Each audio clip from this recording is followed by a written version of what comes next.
A late spring freeze in May had a devastating impact on vineyards and orchards across our region, including here at Eve's Cidery in the town of Van Etten. The apples were small and just starting to bloom when temperatures dropped. The owner here says for the first time in more than 2 decades, the entire crop is a loss.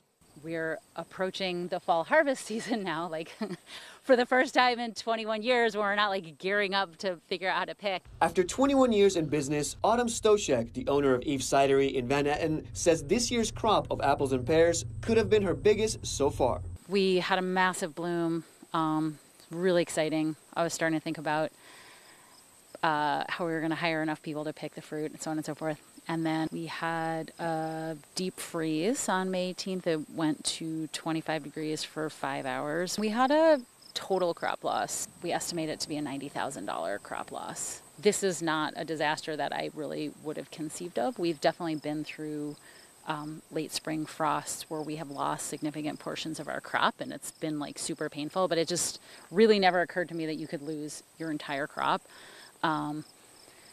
So it's a big wake-up call. Farmers in 31 New York counties can now apply for federal low-interest emergency loans of up to $500,000.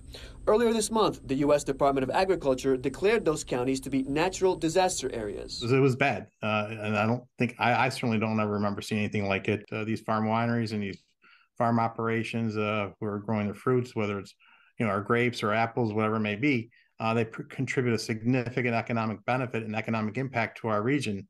I believe some estimates said over $6 billion annually. It's a really, really big deal. Stoscheck says she's weighing her options before deciding to apply for a federal loan. This year, Eve's Cidery will be selling bottles from the 2022 and 2021 harvest. Stoscheck says she hopes to source enough apples from other farms to be able to make a new batch of cider for next year. Most of my mindset is just kind of like a problem-solving mindset, is like, oh, how is this even going to be possible to farm, and what does farming look like in this kind of like very unpredictable future? If you were impacted by the freeze in May and would like to know more about how to apply for a federal emergency loan, we posted the link on our website. That's mytwintears.com. In the town of Van Etten, I'm Nick Dubina, 18 News.